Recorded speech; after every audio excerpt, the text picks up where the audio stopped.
आप अपने जिंदगी को संपत्ति मानो और जिंदगी में एक एक सेकंड आपका फिक्स होना चाहिए। प्रातः काल सूर्योदय के पहले उठो। आज की कथा हम बता रहे ना, अगर जिंदगी बढ़िया जीना है तो सुनो और इसे बार बार सुनना। जिंदगी में आप सूर्योदय के पहले उठो। आप अपने मकान पर कितने भी घोड़े दौड़ने वाली चित्र लगा लो, आपकी जिंदगी में दौड़ नहीं आएगी। जब तक सूर्योदय के पहले नहीं उठोगे तब तक आपकी जिंदगी दौड़ेगी नहीं। उगता हुआ सूर्य का चित्र लगाने से, टोटका करने से आपके जिंदगी में उजाला नहीं आएगा। जब तक अपने वर्क को पाने के लिए, संकल्प को, लक्ष्य को पाने के लिए घोड़ों की भांति दौड़ोगे नहीं और उगते हुए सूर्य के पहले उठोगे नहीं, तब तक आपके जीवन में उजाला नहीं आ सकता है। इसलिए सुबह सूर्योदय के पहले उठो। उठ करके सबसे पहले आप अपने दोनों हाथ लो ऐसे, और ऐसे हाथों को दर्शन करो। ऐसे प्रातः काल उठे, ऐसे मलो और ऐसे दर्शन करो। कराग्रे वसते लक्ष्मी, कर मध्य तु सरस्वती, कर मूले तु गोविंदा, प्रभाते कर दर्शनम। प्रातः काल आप अपने हाथों की रेखाओं को देखो, मल करके अपने नेत्रों में लगाओ। सबसे पहले भूमि मां को प्रणाम करो, पैर नीचे रखने के पहले। ये पुरानी परंपरा है, क्योंकि भूमि पर कितना भार नहीं। धरती हमारी मां है। धरती खदान है, रत्न देती है, अन्न देती है, हमको रखती है। तो भूमि को प्रणाम करो। इसके बाद उठ करके अगर स्नान कर सको तो बहुत अच्छा, स्नान करो। सूर्य भगवान को अर्घ दो। सूर्य इस संसार के जागृत देवता है, प्रत्यक्ष देवता। और सूर्य को अर्घ देने से वैज्ञानिक तथ्य भी है कि विटामिन डी की कमी नहीं होती। तो आप सूर्य भगवान को अर्घ दो।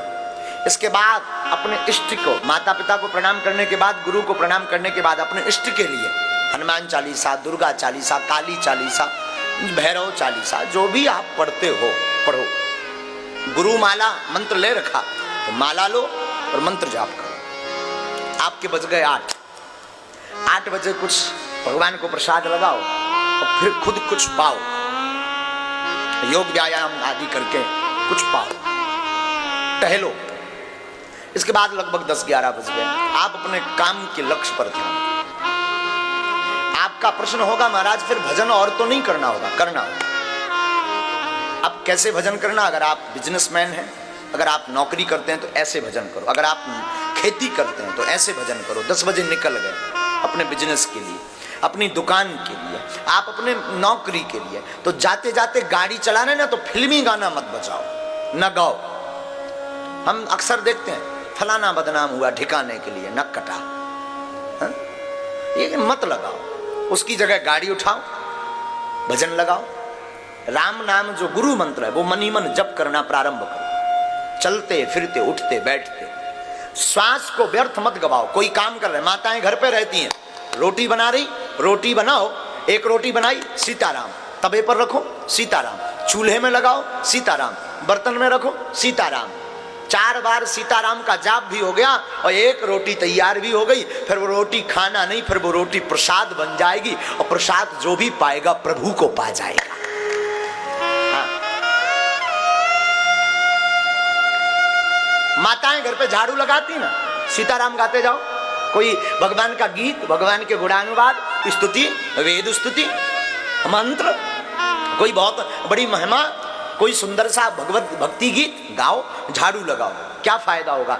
झाड़ू में बहुत छोटे छोटे चींटी, चींटा, बहुत छोटे छोटे जीव मर जाते हैं। उनका पाप आपको जो भोगना पड़ता है, उस पाप से आप बच जाएंगे। भगवान का भजन हो जाएगा, घर भी साफ होगा और मन भी साफ होगा।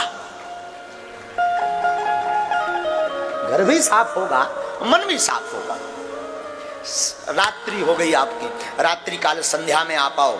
संध्या में हाथ मुंह धो। संध्या के समय ना भोजन करना चाहिए, ना देहरी पर बैठना चाहिए। ध्यान दे दें, घर में अगर आप चिर स्थायी काल तक लक्ष्मी को रखना चाहते हैं, घर में अगर अलक्ष्मी का वास नहीं करवाना चाहते हैं, तो ये बात गांठ बांध लें। अगर आपके घर में लड़ाई होती है तो ये कारण हो सकता है। अगर आपके घर में पैसा नहीं रुकता तो ये कारण हो सकता। क्या आप अपने घर में संध्या काल को या तो झाड़ू लगाते होगे, या संध्या काल में भोजन करते होगे, या संध्या काल में भोग मैथुन्य कर्म करते होगे, अथवा संध्या काल में आप देहरी पर बैठ कर के रो रहे होगे। चार काम वर्जित हैं।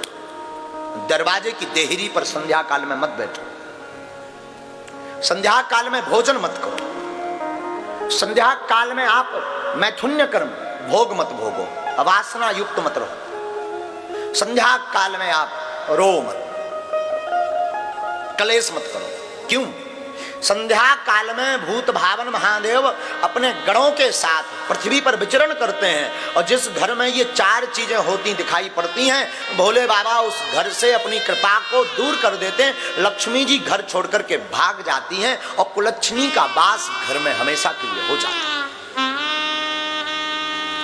तो आप अपने घर में ये चार चीजों का गांठ, संध्या काल में हाथ मुंह धो, पूजा मंदिर में जाकर के बैठो, प्रभु को धन्यवाद दो, प्रभु को साधुवाद दो। प्रभु आपकी कृपा से हम दिन भर के हारे थके गए थे, अब आ गए। और थके हुए होते ना शाम को, लगभग ज्यादातर लोग थके हुए होते। हाँ जी, ना जी, बोलो ना, थके हुए होते ना। एक बात सुनो, आराम किस किस को चाहिए जीवन में? हाथ उठाओ, कौन कौन आराम चाहता है? बोलो ना, हाँ जोर से बोलो। बड़े कंजूस हो, जोर से बोलो ना, पैसा थोड़ी लगता। अच्छा, आप आराम चाहते ना? आराम की तलब है तो एक काम कर, आपको अगर आराम की तलब है, एक काम कर, आ राम की शरण में राम राम कर।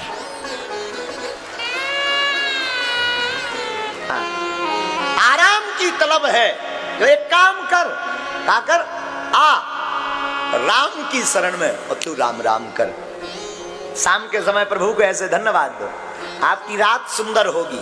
और रात भोग के लिए नहीं है, रात में जहां भोगी भोग भोगता है वहां योगी योग करके ईश्वर को प्राप्त करता है।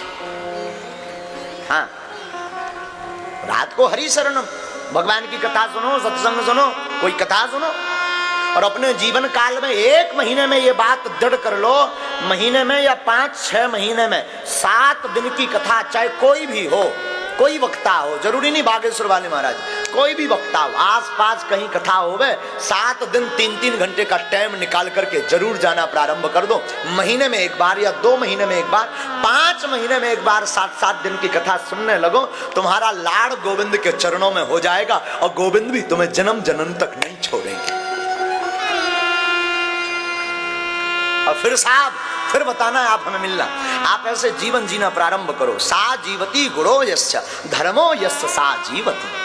फिर आप बताना आपकी जितनी जिंदगी कितनी खुशबूमय, आपकी जिंदगी में कितना आनंद है, आपकी जिंदगी में कितनी ऊर्जा है। लोग हमसे पूछते हैं, कई बार बहुत बड़े योगियों से भी पूछते हैं, महाराज जी आप थकते नहीं, आप इतना काम करते, इतना बोलते, दरबार कथा, फिर दरबार, फिर रात को जगना, फिर बात करना, फिर पूजा, फिर पाठ, फिर दरबार, फिर कथा, ये कैसे? हम कहते हैं ना, क्या कहते हैं भगवान को? क्या कहते? कोटि सूर्य सम प्रभा। क्या कहते भगवान को? भगवान करोड़ों सूर्यों के समान तेजमय हैं। उन भगवान की आनंद में हम डूबे रहते तो वो परमात्मा अपनी ऊर्जा हमें भेजते रहते हैं। आपका जीवन एकदम प्रसन्नमय होगा, आपको क्रोध नहीं आएगा, आपके जीवन में क्लेश नहीं होगा, आपके जीवन में सामंजस्य होगा, आपका जीवन नॉर्मल होगा।